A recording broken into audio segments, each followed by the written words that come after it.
A lot of people associate the ukulele with Hawaii, but the ukulele didn't exist prior to Western contact.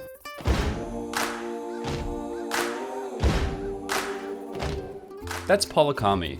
He'll help explain how the ukulele became icons of Hawaii, and he's actually the perfect guide for this. We're here at KoAloha Ukulele in Honolulu, Hawaii.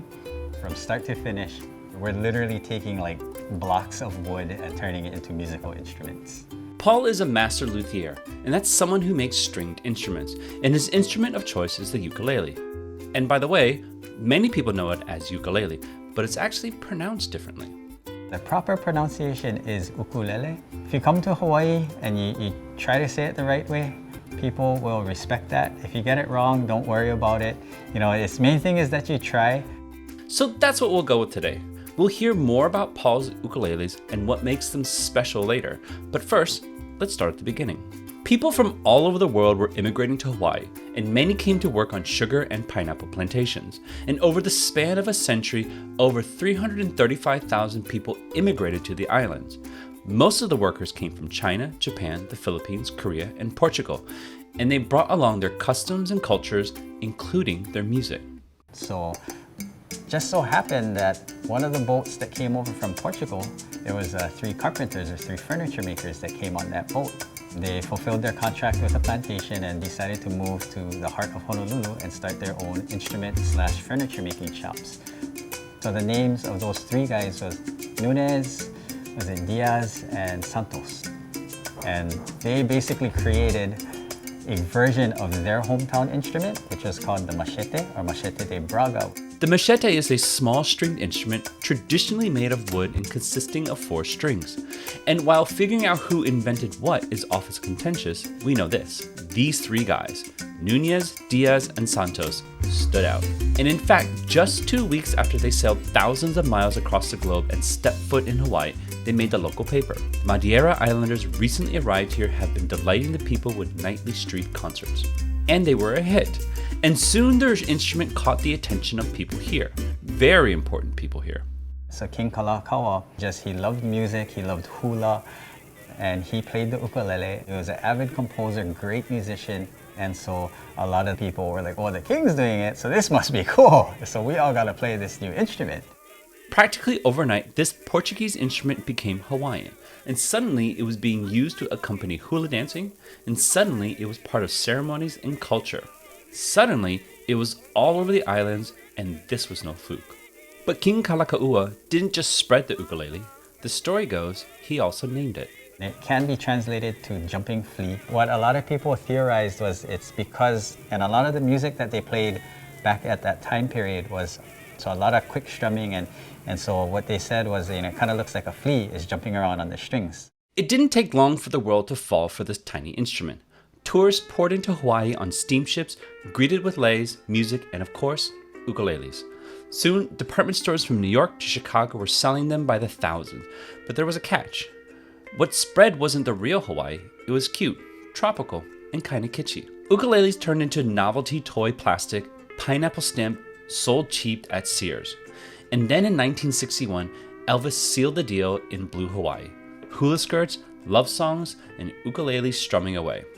By the credits, Hawaii was branded as paradise, romantic, exotic, and a little tacky. But the story didn't end there. This Kitsch was about to get worse, thanks to one very small, very big star. I think one of the people who really helped make ukulele popular, but at the same time maybe not in the best way, was Tiny Tim. In 1968, at the time when the Beatles and Jimi Hendrix and the Doors were topping the charts, Tiny Tim performed Tiptoe Through the Tulips on the ukulele, and it was a sensation. And a lot of its popularity and how ukulele came to be known as far as worldwide and across the US mainland was, a person who had a very interesting personality and aura. For such a great entertainer, a lot of people saw it as a novelty and didn't see it as a legitimate instrument. That could have been the end of the ukulele, just a plastic toy or a cheesy souvenir. But then came Israel Kamakawiwoʻole. Ever hear that version of Somewhere Over the Rainbow? I bet you have. That one song changed everything. And just when you thought it couldn't get bigger, early YouTube arrives. And one of the very first viral videos, Jake Shimabukuro shredding While My Guitar Gently Weeps on the ukulele. And suddenly, this little instrument wasn't kitsch anymore. It was magic. He's like ridiculously amazing on the ukulele, and for one person playing solo ukulele, unless you're at a master or a virtuoso level, it's hard to sound full. But there's people like Jake who can play just one solo ukulele, him on stage, nobody else, and it sounds like it's full. And there's a lot of kids who want to be like Jake, which helps because now you have a new generation who's like, hey, ukulele is cool, so. The ukulele has been everywhere, played by Paul McCartney, featured at Radio City Music Hall, heard in pop songs, commercials, and even entire ukulele orchestras. And that brings us back to Paul's work. Paul has been working on handcrafted ukuleles for many years at KoAloha, and they take what they do seriously. As far as what's involved in building an ukulele, there's actually 300 steps or things that we need to do. So 300 things that need to come together for a block of wood to turn into an ukulele. It all starts with a raw block of wood. That block of wood gets milled or cut down into different shapes, and those are called billets. From the billets, Paul starts building the body of the ukulele. He starts with the size of the ukulele, bending those billets, then he adds the front and the back like a sandwich, and that finished body gets trimmed down. The neck is added, and a fretboard and a bridge. Then it gets sprayed down and buffed, and finally, strings are added. And it takes about 5 days for Paul to finish a ukulele. Everything has to be cut, sanded to very fine tolerances, and making sure that all of those parts mesh or mate well together and basically appear flawless or seamless. And it's a really interesting kind of point of contradiction or contrast there. Wood it's like people, it's natural and every piece is different. Like we think it's beautiful because we think, it has character, it's unique, that piece is a little different. So it's really interesting to finding that balance between machine-made perfection looking while still having that handcrafted feel. And I want to talk a little bit about the wood that KoAloha uses, because it's special to Hawaii.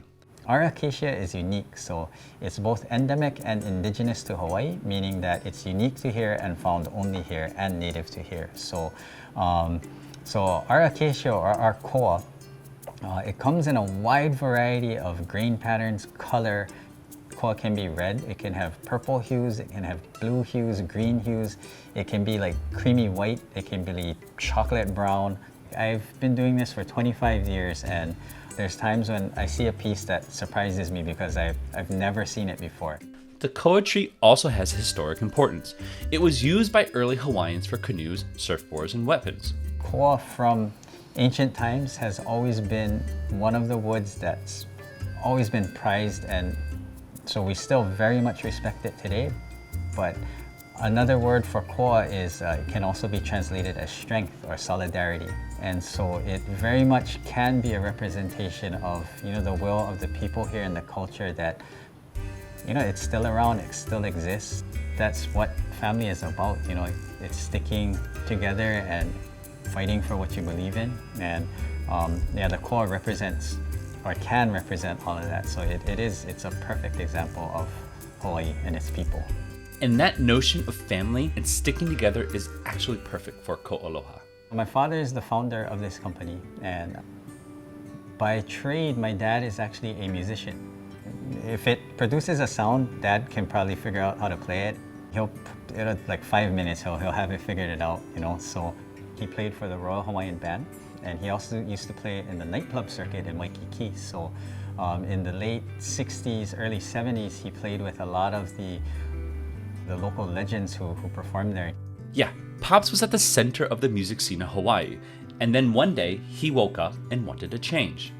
Dad decided, well, I think I'm done with this and I'm gonna make ukulele now. And that's basically how we started, so yeah. The whole family is involved in the business. Mom is the mom to everybody, but slash grandma, Dad's here, my brother, and yeah. My son and my brother's younger son. And so, as the third generation's lined up. And all of the heart and commitment that his family puts into KoAloha is reflected in the name itself. And when Pops founded the company, he wanted to combine 2 words. Koa, the name of the wood that's used, and aloha, which everyone knows. So, KoAloha. And so KoAloha can be translated to your love. So Your love for us means that the instruments that we build, you know, they go out to all over the world. And from time to time, we get letters or emails from people that just really uplifting messages from them saying, hey, I had a really crappy day and I just got one of your instruments and I just wanted to let you folks know that what you're doing is great because I came home, my day was crap, I started playing it and it made my day. Or, you know, things where a person's loved one will pass away and they'll say, you know, I got my grandpa's favorite ukulele and it was one of yours and I just wanted to let you know that I'm gonna keep it and give it to my son or my grandchild, and you know it's gonna be something that we treasure in our family. So it's kind of for like those uplifting moments. It's why we do what we do, and so that's the deeper meaning of our name being KoAloha.